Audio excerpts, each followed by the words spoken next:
Party की जब से स्थापना हुई उससे पहले से हम समाजवादी पार्टी में हैं। लेकिन यहीं आपके बगल में फरधाम मिल है जो बंद रहती है, उसके लिए किसी ने आवाज़ ही नहीं उठाया। 2020 ने भाजपा की सरकार ने उस योजना को समाप्त कर दिया।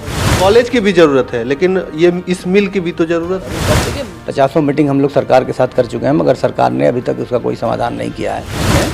मुख्तार अंसारी ज़रूर चुनाव यहाँ से जीतते हैं 4-5 बार। अमिताभ बच्चन ने कहा था भला मैं क्या करूँगा, जो करेगा शेर ही करेगा। तो सबसे पहले तो बहुत बहुत स्वागत है आपका सर। जी बहुत शुक्रिया आपका, मऊ आए आप। जहाँ तक मऊ का ताल्लुक है तो मऊ नगर पालिका जो है ये डिस्ट्रिक्ट हेडक्वार्टर की नगर पालिका है और उत्तर प्रदेश की सबसे बड़ी क्षेत्रफल के एतबार से भी नगर पालिका है और आबादी के एतबार से भी। पहले ये पूर्वांचल की सबसे बड़ी नगर पालिका थी, मगर सीमा विस्तार हुआ है इस बार और 54 ग्राम सभाएँ इसमें मज़ीद और जोड़ी गई हैं। तो अब 3 लाख के करीब मतदाता यहाँ हो गए हैं और 143 स्क्वायर किलोमीटर इसका क्षेत्रफल हो गया है। तो यही सूरत हाल है। बर वक्त अब चुनाव सर पे है और सब लोग तैयारियों में हैं और कैंडिडेट का तय न होने का कारण सिर्फ ये है कि पार्टियां ये सोच रही हैं कि चुनाव पता नहीं होगा या टलेगा, और इसलिए कोर्ट का कुछ निर्णय आ जाता है, चुनाव का ऐलान हो जाएगा तब टिकट का ऐलान किया जाएगा। आपके सर कार्यालय में हम बैठे हैं और पीछे जो है कि पोस्टर लगा है समाजवादी पार्टी का। जो है धरती पुत्र मुलायम सिंह यादव जी हैं, उनके बगल में राष्ट्रीय अध्यक्ष जी हैं, सभी लोग हैं इस पोस्टर पे और आप भी दिख रहे हैं। तो क्या लग रहा है कि मतलब समाजवादी पार्टी से मिलेगा टिकट अब? तो हम लोग बहुत सीनियर हैं ना समाजवादी पार्टी की, जब से स्थापना हुई उससे पहले से हम समाजवादी पार्टी में हैं। अच्छा। हम नेताजी के साथ रहे बहुत ज़माने तक और उनका जैसे जैसे उन्होंने अपना दल बनाया या उसके अलावा पहले जनता दल में रहे, फिर तो नेताजी के साथ ही हम लोग हमेशा रहे। फिर उसके बाद समाजवादी पार्टी की स्थापना हुई तो उसमें आ गए, फिर तब से आज तक समाजवादी पार्टी में है।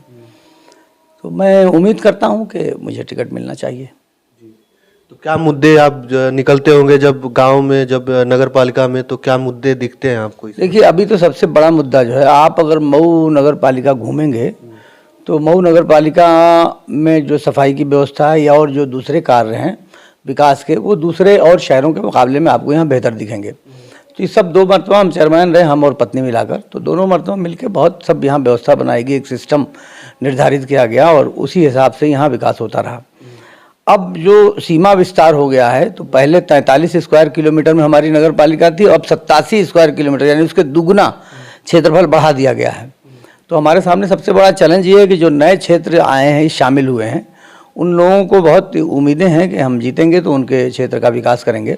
तो हमारे लिए एक बड़ा चैलेंज है ये और इस चैलेंज को हमने स्वीकारा है और नए क्षेत्रों को विकसित करने का काम करेंगे।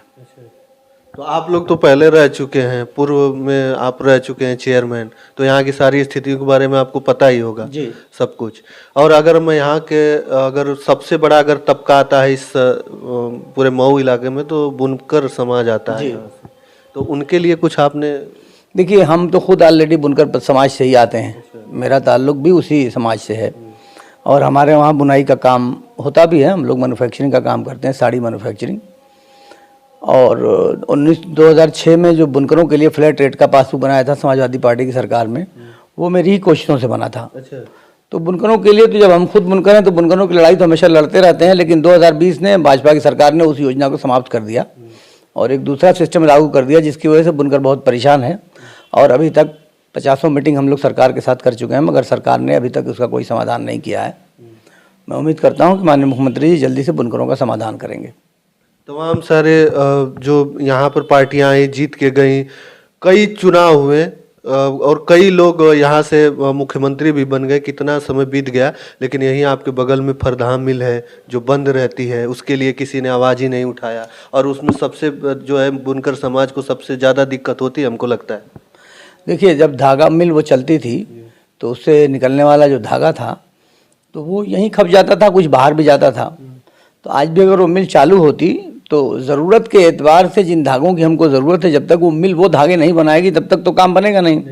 मिल के बंद होने का कारण ये हुआ कि जब तक मऊ में स्टेपल बनता रहा तब तक तो मऊ में कोई सी खपत रही, मगर फिर यहाँ जो वार्प है, बाना जो है, वो ताना बाना बदलता गया। तो बदलते हुए वक्त के साथ इन लोगों ने खुद को चेंज नहीं किया, मिल वालों ने। जैसे हम लोग आ गए सिंथेटिक यार्न पे, हमारे वहाँ पॉलिस्टर और नाइलॉन की खपत होने लगी, तो इन दोनों धागों को इन्होंने बनाया नहीं। नतीजा ये हुआ कि कंजम्पशन ख़त्म हो गया, मिल जो थी तो मिल को अपग्रेड करना चाहिए था सरकार को, और अपग्रेड करने के अलावा अगर वो मिल ऐसा धागा बनाती जिसका खर्च मऊ में हो तो उसको कहीं भी एक धागा देने की ज़रूरत नहीं। मऊ में इतना ज़्यादा खर्च है कि मिल का सारा धागा यहीं खप जाता। तो ये सरकारी लापरवाही है। और उसका प्रयोग की जहाँ तक बात करें, बहुत दिनों से उसकी डिमांड की जा रही है कि उसमें मेडिकल कॉलेज बना दिया जाए।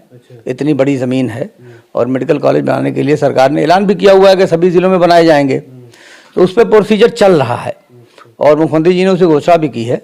तो मैं उम्मीद करता हूँ उस पर मेडिकल कॉलेज बनेगा, मगर गतिविधियाँ जितनी सुस्त हैं मुझे नहीं लगता कि कब बनेगा। अगर यही समाजवादी पार्टी की सरकार रहती तो जितने दिन से ये बातचीत चल रही है अब तक वहाँ निर्माण शुरू हो गया होता।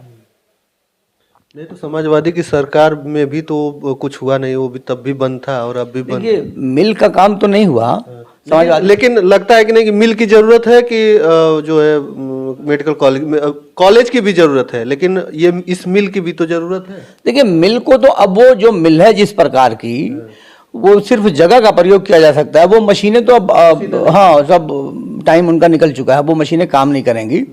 जहाँ तक ताल्लुक है समाजवादी पार्टी की सरकार में, आपने बताया तो समाजवादी पार्टी ने यहाँ ढिकुलिया घाट का पुल बनाया, आजमगढ़ जाने वाली सड़क को 4 लेन किया, बलिया जाने वाली सड़क को बनाया, आपके इधर बहादुरगंज यूसुफपुर मोहम्मदाबाद जो सड़क जाती है उसको समाजवादी पार्टी ने बनाया।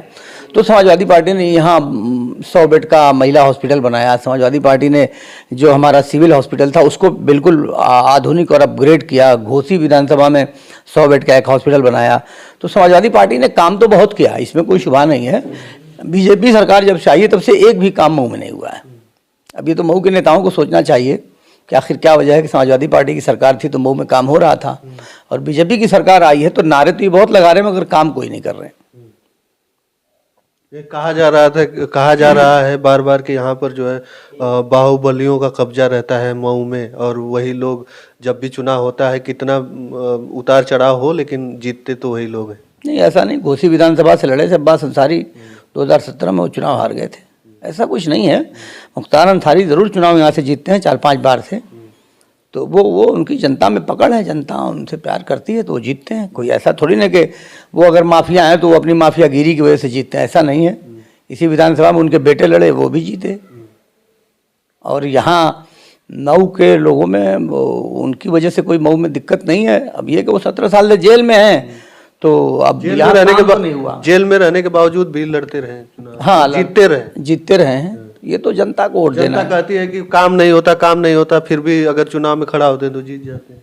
तो अभी जनता का उनसे प्यार है, जनता का उनसे लगाव है, इसलिए वो चुनाव जीतते हैं। हम लोग क्या करें, हम लोग तो उनके साथ रहे नहीं कभी, हमेशा हम लोग तो मुखालफत की लड़ाई लड़े। और इधर जो 2022 में जो विधानसभा का चुनाव हुआ तो चूँकि उनका दल अलग था, हमारा दल अलग था, तो 2022 के चुनाव में भारतीय समाज पार्टी और समाजवादी पार्टी का अलायंस हुआ, और उस अलायंस से भारतीय समाजवादी पार्टी को सीट चली गई। तो उन्होंने अब्बास अंसारी साहब को टिकट दिया और वो जीते। हम लोगों ने सब उनकी मदद की जिताने में। तो इस बार जो है चेयरमैनी के चुनाव में आपको टिकट मिलने जा रहा है, मतलब इस पे अब एक बात कही जाती है मजाक की कि एक पत्रकार ने अमिताभ बच्चन से पूछा कि अगर आप जंगल में जा रहे हो और अचानक शेर आ जाए तो आप क्या करेंगे? तो अमिताभ बच्चन ने कहा था, भला मैं क्या करूंगा, जो करेगा शेर ही करेगा। तो टिकट तो जिनको देना है वो तय करेंगे, मैं उसमें क्या बता सकता हूँ। हमारा प्रयास है कि टिकट मिले, और अब तक तो जितना मैंने टिकट मांगा है कोई कभी ऐसा नहीं हुआ कि समाजवादी पार्टी न दिया हो। मैं 2009 में लोकसभा का भी चुनाव लड़ा था, थोड़े वोटों से हार गया था। मैं यहाँ जिला अध्यक्ष भी रहा हूँ समाजवादी पार्टी का। चलिए, बहुत बहुत धन्यवाद हमारे साथ जुड़ने के लिए।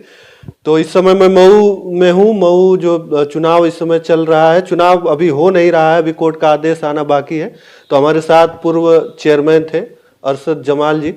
तो चलिए, बस इस वीडियो में इतना ही। अगली वीडियो के साथ हम जल्द उपस्थित होंगे, तब तक के लिए धन्यवाद।